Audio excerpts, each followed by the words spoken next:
Good afternoon, ladies and gentlemen. As you will see, we are far from the Lincolnshire lockdown loft this evening, as we very happily and are totally back to full capacity here at Dallas Valuations, and I'm in a hotel at an undisclosed location. My name is Alastair Meilkejon, and once again, thank you ever so much all for your support over the last few months. It really has meant a lot to all of the team to hear your feedback and ideas as we've been going through this rather turbulent time.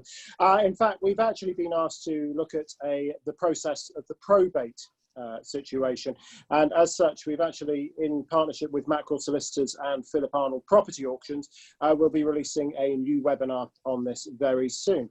So new surroundings and also a new expert in front of the camera this evening. So Colin Fraser, the well-known whisky consultant, joins us today from Edinburgh to talk about one of the most intriguing investments, pastimes, collectibles, whatever you wish to call it, really. It is, of course, whisky. So thank you ever so much for joining us this afternoon, Colin. Can you tell us what drew you to whisky and how did your career start? Well, good afternoon, and hopefully your participants will find this of interest. My career in whisky goes back to childhood, which sounds very dangerous in a sense.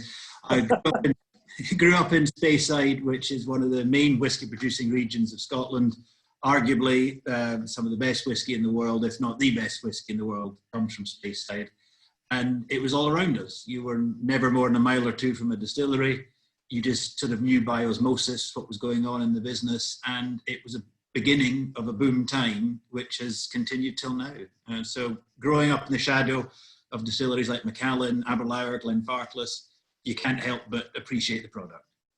Fantastic. Now, you've mentioned there, Colin, the one I think that possibly everyone in the world who even isn't a whisky connoisseur knows that name because it's been in the press so much. I'm going to bring up a little image here for the ladies and gentlemen watching. Just bear with me 2 seconds. Just something that we can actually refer to when we're talking about. So this bottle here, Colin, let's have a little bit of a chat about why Macallan is so popular and what makes it so valuable. They're two very good questions, and it's like many luxury products, what brand gets the top of the tree and why is often a mystery. But with Macallan, there's some very, very simple answers to that. Throughout their heritage and their history, they've made extremely good product. They have been at the forefront of cask management. In other words, what kind of casks and the quality of those casks that their whisky goes into.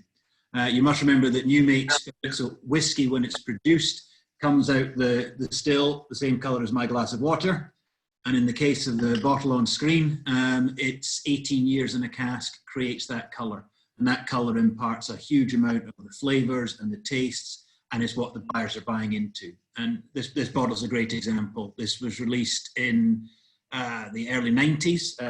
They produced for 3 or 4 years. There are only 3 or 4 different variations of this one, not a core range as we might call other products within their production. It was in Grand Reserva casks, so the highest quality sherry casks they could get that had held extremely good sherry, probably for a lot longer than normal, so there was a lot more going on in there. And they were considered peak production, and they were bottled at a peak time.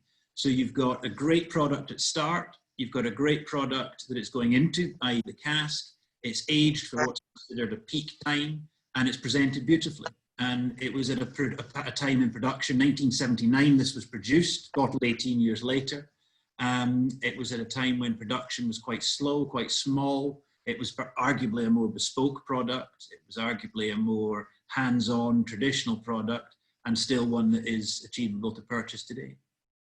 We touched just briefly there on the casks, which is something I wasn't going to bring up, but now you've mentioned it actually. I suppose is that a very important part of the flavour and obviously the quality of those casks, and possibly not what a lot of people realise is the casks were previously used for another drink, weren't they? Absolutely. There are lots of rules and regulations around Scotch whisky. They're not the same the world over, but Scotch whisky, as we're talking about now, it has to be aged in second fill casks at least. So in other words, casks that have had something else in them. The majority is filled in what known as ex-bourbon casks, so American whiskey cask, where that's names like Jack Daniels and Jim Beam and sort of Wild Turkey that we see a lot of in the supermarkets, or in sherry casks. And the sherry casks have always had the premium product. They've always been the one that is is most sought after by the connoisseurs, by the drinkers. They're rarer, they're harder to get, and they're far more expensive. So better product goes in them and better product comes out of them arguably. And for example, a first fill bourbon cask to a distillery empty might cost as little as 70 or 80 pounds. A decent sherry cask first fill could be easily £1,000. So gosh, so it really is quite a dramatic difference then. Absolutely, and it's getting worse in a sense, because there are more people, more distilleries looking for sherry casks. There is less sherry being produced, and it's being aged for a shorter time. So the quality of the sherry casks has changed greatly, which is why bottles such as the one we see on screen have gone up so readily, because in value, because this is an absolute peak production of a true sherry whiskey, and arguably one of the best malt whiskies that Macallan ever produced. They're in these Grand Reserve ranges. Now, collectors, connoisseurs, experts will argue that to the end of days, but they're pretty damn good. So again, just to touch on this, we've spoken about the fact that this is a bottle that's 18 years old. How do the ages affect? I mean, you've spoken about the colour being a lot darker because it's been in the cask a lot longer. But does the age, how does that affect the flavour, and how does it affect the price, most importantly? The basic answer is the older the whiskey, i.e. the older its age statement, so 18 years old in this case, the rarer it is, the more valuable it is, and the better it is. Now, all those statements can be disagreed with entirely. You get fantastically active casks that just do amazing things to the whiskey in a short period of time, which will taste phenomenal and will taste far better than the age statement might make you think. But the general rules are exactly that. The older the age statement, the more valuable. But what we must remember as well is, although this was distilled in 1979 and bottled 18 years later, unlike wine and some other alcoholic drinks that people invest in and lay down in the cellar, it doesn't change. As soon as it's in the bottle, it's frozen in time. That moment has passed for any change to be made. You may get some evaporation of the alcohol, which is not ideal, so the bottle should certainly be stored upright. The sort of corrosive nature of the strong alcohol will eat away at the cork somewhat, and also the glue that keeps the cork in the lid. So keep them upright, tilt them once every 6 months if you can remember, or when you're in the back of the cupboard, give them a shake, and it'll stay as it is. Lots of people ask how many of these were made. This one isn't a limited edition of a numbered edition. It doesn't say that this is bottle 24 of 2004. Obviously, the limited edition nature of some whiskies is on the label. When this was produced, the limited edition wasn't seen as a selling point, as a value-added point. It was that this is great whiskey that we're bottling at the right time.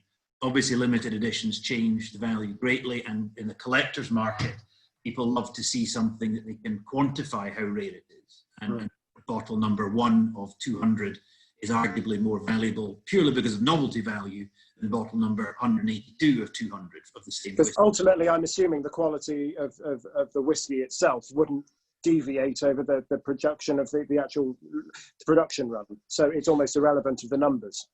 Absolutely. A lot of limited editions you see will just say 1 bottle out of 250 rather than sequential numbering. And it's a uniform product. It's come from the same cask or the same group of casks that have been married together that has created the product that goes on the shelf. Macallan or any distillery want you to know what that product will be like, or have a gauge from the last time you tried it as to what it will be like next time. And it's constant quality they're aiming for. So last question on this bottle here, and the classic question, of course, is going to be, what's it worth? It's a very good question, and it's one that we will come across all throughout this webinar, I think. And it's at the moment, let's say, you could probably buy a bottle like this in auction for around about £2,800 to £3,000. A couple of years ago, it was more. It was probably 4,000, 4,200. But equally, 10 years ago, it was probably £350. So it's interesting because I don't know if you saw the webinar that I had with David Dallas with regards to wine. We were talking about bottles there that were kind of extremely good, but we're talking kind of tens of thousands of pounds. And what we're talking about here is something that you can actually enjoy for it's not a moderately low sum of money, but comparatively, Colin, I would say that what you consider to be one of the best whiskies you can buy, if you are a connoisseur, for £2,000 seems positively good value to me. I would agree. I mean, also it's one of these spirits that when you open the bottle, the only problem you've got is you've got to drink it. You can put the cork in and it's still there next week. Whereas the bottle of wine, as soon as the air gets at it, it's changing. So there's 28 drams in a bottle, 28 measures in a bottle. So arguably there's not the way they're poured at home often, but if you were out and about. So arguably there's 28 glasses of Macallan Grand Reserve there, and let's say 4 or 4.5 in your bottle of wine. There are much more valuable. There are much more valuable bottles out there that arguably are better. But again, this is one of these really classic, enjoyable bottles of whiskey that people will buy to collect, buy to invest in, buy to drink. And as you say, at a couple of £1,000, even at its peak at £3,500, £4,500, it's not out the way of a lot of people. And I've not tried this one, but I'm told by many people who have, it's a knockout. Fantastic. Now, Colin, what I want to touch on is we've spoken briefly about values and the way in which they've moved in the past few years. But on the whole, I mean, how has Scotch whisky performed as an investment? It's a very difficult question to answer because there are so many factors to the market and so many sections of the market. But if you look at it as a whole, the Scottish malt whisky market has gone up beyond all compare in the last 5 years, 10 years, and even 20 years. There are more buyers, there are more investors, there are more connoisseurs. The market for new whisky is expanding all the time. So these are all things that have dragged or shot, I should say, the collectible vintage whisky up and up and up in value. Classic story that I think we've spoken about on the Valuations website before is bottles of Macallan again. 10-year-old Macallan in the late 90s, early 2000s. My father regrets every bottle he gave away. Would have been in the hundreds for work, for customers, for birthdays, Christmases, dinner parties, raffles. 30 to 40 pounds a bottle then, and it's 300 pounds a bottle now. So you've got a 10 times increment, 10 times multiple, I should say, in arguably since 2006, 2007 to now. And that's just a standard production bottle.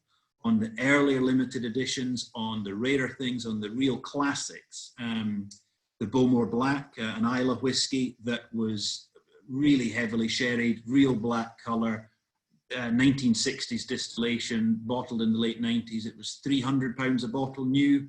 People didn't quite get it. It was black. It wasn't what they expected. It was beautifully packaged, but it was a lot of money, 300 pounds at that point in the late 90s.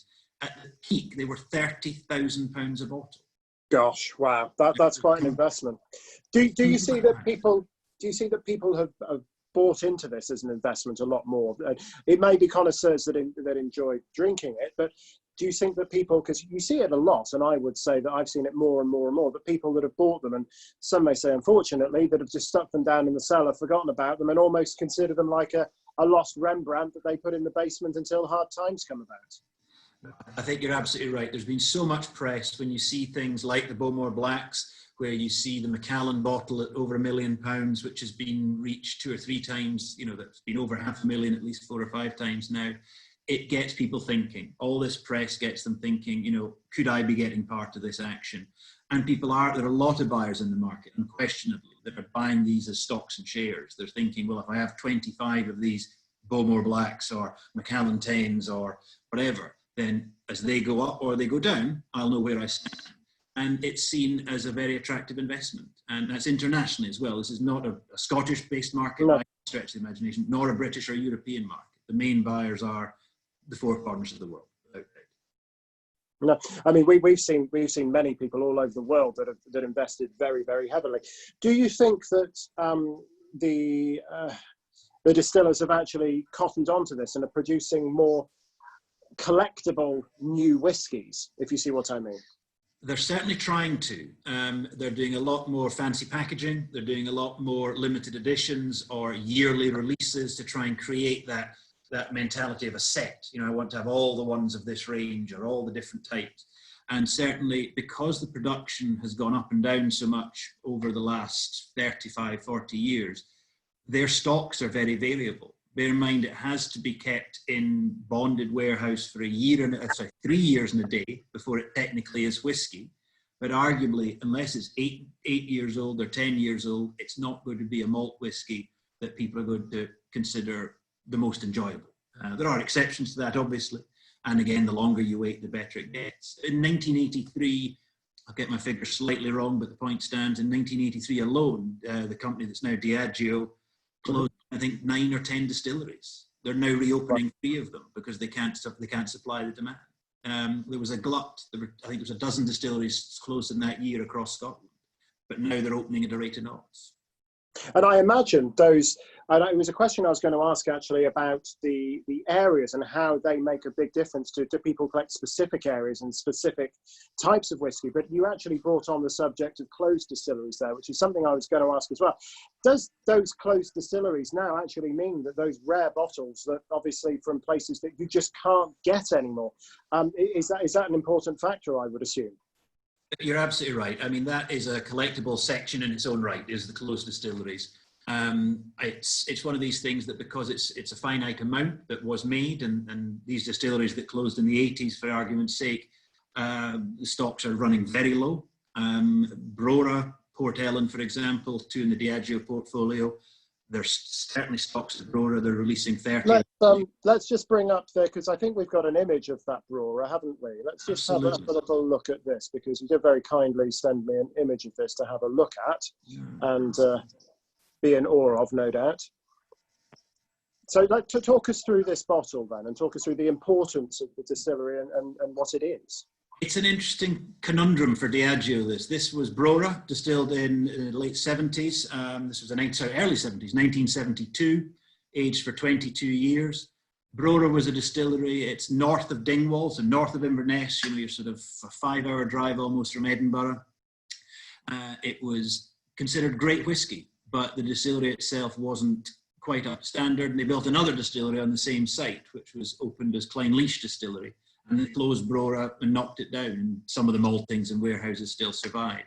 But it was such a great whiskey, and it was made in a very different way. It was quite a heavily peated one, very traditional Highland malt, which you wouldn't necessarily expect from the region, and now isn't what you would expect from the region. And it just gets absolutely knockout reviews. This bottle was issued in the mid-90s. There are 4 or 5 in the same series, so if you have one at home, don't get just too excited yet. The back of the cupboard is a good place to look. I always say that to clients. This was available in the staff shop at Diageo for £80 a bottle. It was available in high-end off-license retailers, whether it be Fortnum Masons or even Oddbins had them at the time, for about £120 a bottle. None of them are now less than £1,000 each. And the one that gets the highest scorings from the tasting panels and the rating panels has made over £7,000 or £8,000 before. So popular it is that Diageo are rebuilding the distillery on the same site to open as Brora again, and will be reproducing it in that traditional manner. So they see a real potential there. Do you think that the way in which this is being marketed, do you think that it potentially is because it was a fantastic whiskey? Or do you think there is a touch of kind of looking and saying, this comes from this great long lost thing that we had in the past, and therefore, I suppose it's probably a bad comparison, but you look at Aston Martin or Jaguar in the past few years, they've actually just completely started manufacturing almost bolt for bolt, an old DB5 or an XK120 or something like that. Do you think that there's some kind of angle to that? I think you're absolutely right. There are closed distilleries that were closed for a reason, and exactly. They wouldn't reopen, and there are ones that actually the whiskey was fantastic and it was just oversupply. Brora and Port Ellen get continually fantastic reviews. Rosebank in the Lowlands as well, which is again one that's being reopened, gets superb reviews. But not all closed distillery whiskey is necessarily particularly valuable. There's Lockside, which is one I think we've got a photo of as well. Lockside. Yeah, let me just find that, and it's a good example of what we're discussing. Bear with me one moment. We'll bring that one up. So Lockside was closed in 1992. It was an interesting distillery in Montrose, in the northeast on the coast of Scotland, not far from Aberdeen. This was distilled in 1966, so quite early distillation period, aged for 21 years. So a good thing in itself as well. Not an easy bottle to find, but again, you could probably buy this for £500. So you're tasting a whiskey that can't be made again. The stocks are probably non-existent by now, as it closed, as I say, in the early 90s. And it's only £500. So closed doesn't mean that it's always the crown jewels. No. Colin, we've heard, obviously, this is a recorded webinar, so it's not actually live questions, but we had one come in actually on when we announced that we were going to be talking to you.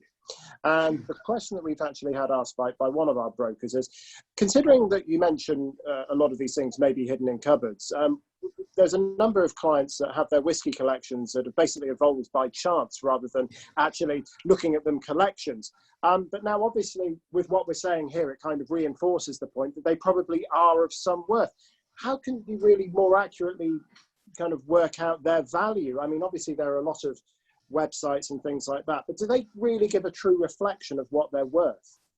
It's a question there are lots of answers to, and really the key thing to say is it's certainly worth finding out, because when a bottle from the supermarkets that was £30 can now be £300 or £500, and indeed the Bowmore Blacks were involved in odd bins. You could buy them in odd bins, and now they're £30,000 each. Or where I should say, you don't have to have collected these with a knowledge. We don't have to have collected these with expertise. It's arguably with the wine, perhaps there are regions, there are chateaus that are more likely to be the investor's choice. Whiskey is a much broader range. Japanese whiskey, for example, lots of it was sold over here, lots of it was sold in the airports. People bought it. And it's about asking the question of what you have. The websites are great, but because it's a boom market, there is so much misinformation out there. I think that's a really good thing to actually point out. And the reason why, obviously, you're in this industry is because you can cast on these bottles of whiskey an expert eye. And I imagine in the same way that there is with wine, there is, as you quite rightly pointed out, a lot of misinformation and a lot of things that people think, I've got that exact thing, when actually it could be a lot better, it could be a lot worse. But without an expert eye, it's very difficult to tell.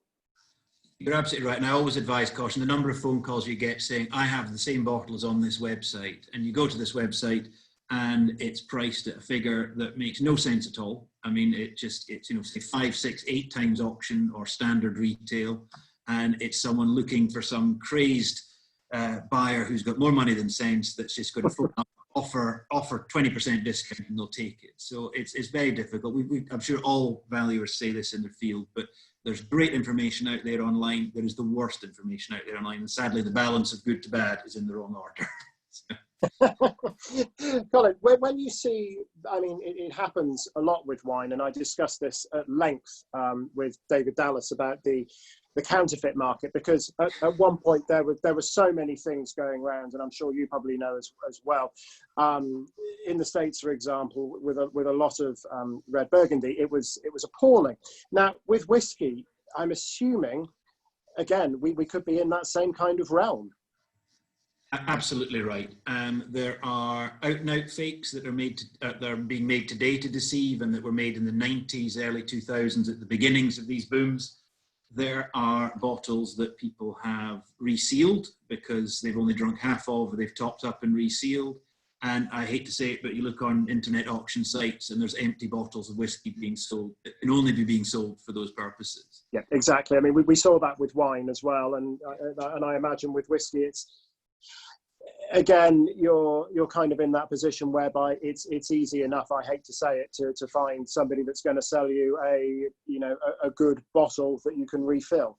Yeah, absolutely. And without tasting it or opening it, the color can be replicated very easily. The color doesn't change over time, so it's not as if they can get that wrong. The out-and-out fakes are easier to spot if you know what to look for. Quite an obvious thing to say, but is coloration a big factor? Because I think a lot with wine, you can look at a wine in a bottle occasionally, and you can just say the coloration is just completely wrong.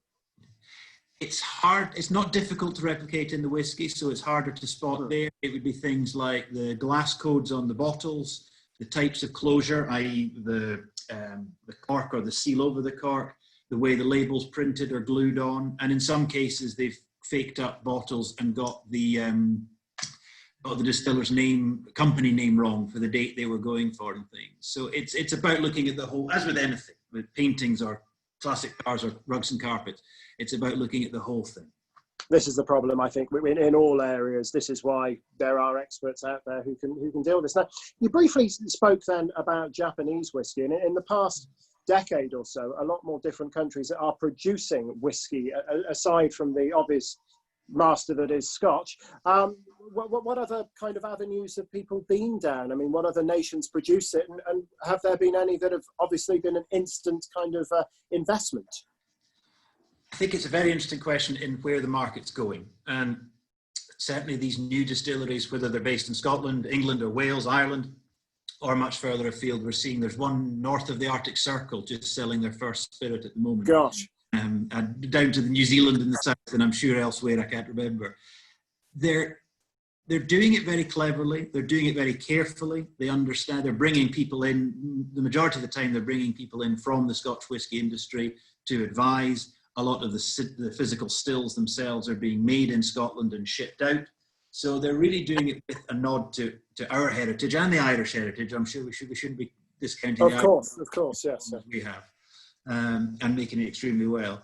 So it's exciting is the answer. A lot of them are going in for the collectible immediately because they can get a small amount of product out and make a large amount of money.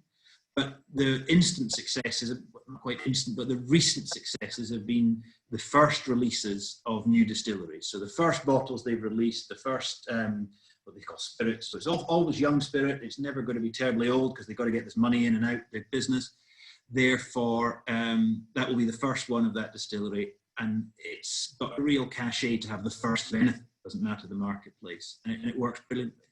Japanese whiskey, as you've touched on a couple of times, has been an amazing boom market, and in a lot of senses is outstripping the Scottish market in a value sense for the collectors.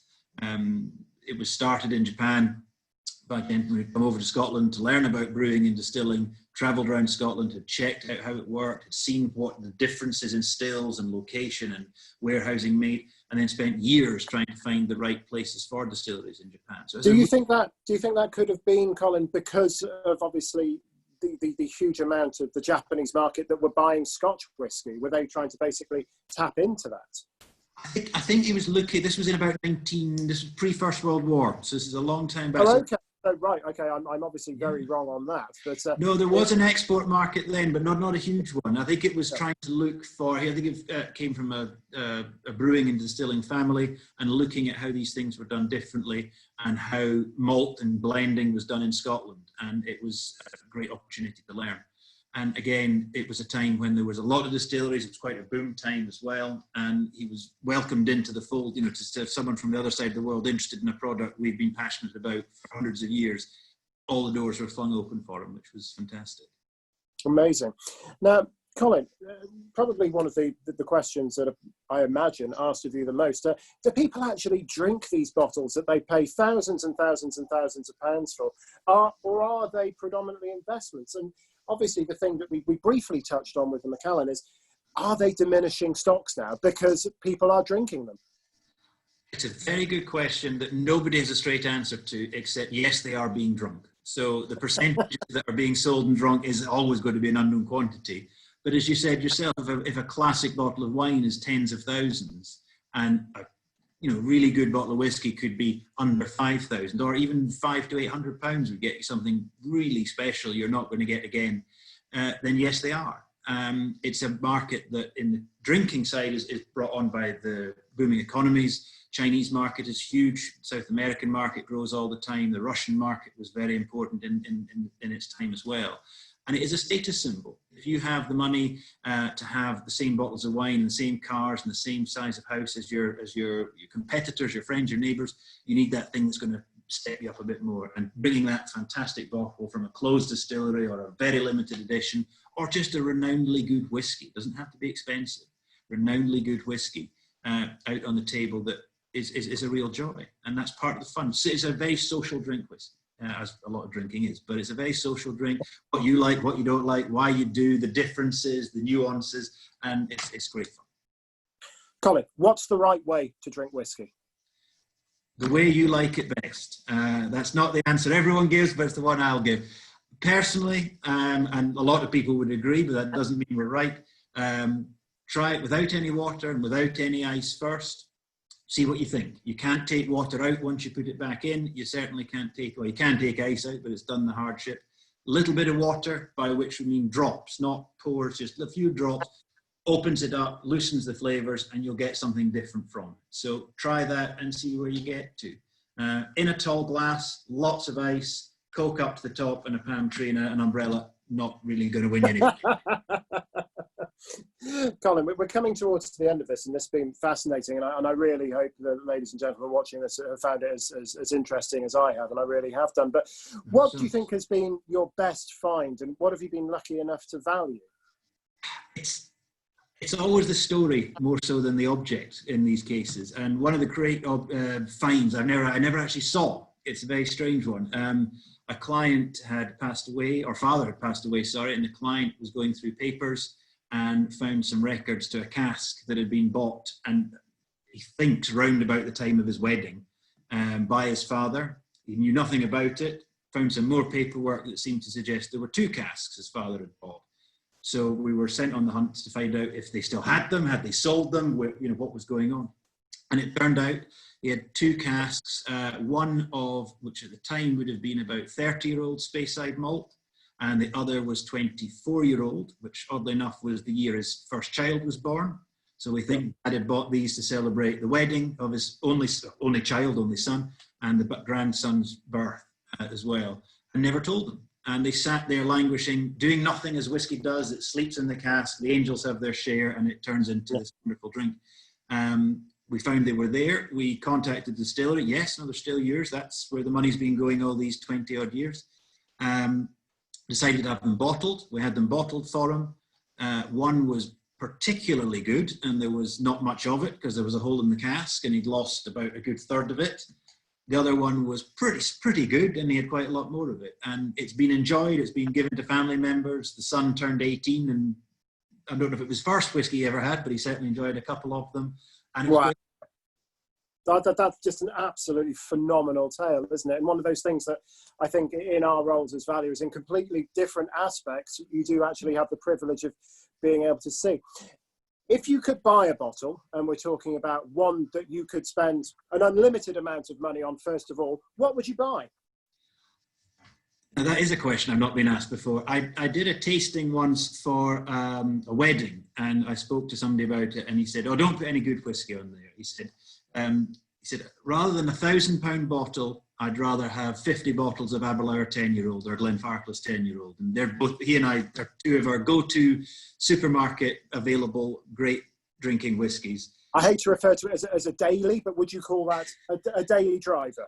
It could be a daily dram. It could be a session dram. It's not encouraged to drink responsibly. Don't drink and drive. All these things we all know. If money were no object, I probably would tap out at not a huge amount of money. I think there's a point where, to me, it just isn't worth it. You know, it just is so much money that it just can't be worth more. I was at a tasting, Macallan tasting once, had a bottle that at the time would have been £20,000, £30,000, now would be £60,000, and it was okay. It was good, but a £500 bottle of Glenfarclas 40-year-old would be an absolute knockout for me. So whatever you're willing to spend, I'll take in Glenfarclas 40-year-old. That would do. Colin, this has been absolutely fantastic, and I'm sure we could talk about it all evening, and I've really found it fascinating, and I do thank you ever so much for joining us for this website. I think we'll probably revisit this at some point and actually maybe do it with a few drinks in hand and probably try and enjoy it a little bit more. But ladies and gentlemen, thank you ever so much for joining Colin and I this afternoon. We're actually recording this in the evening, so I'm going to go to the minibar now. And hopefully, Colin, we will see you very soon. Thank you very much, ladies and gentlemen, and we will see you next week. Good evening.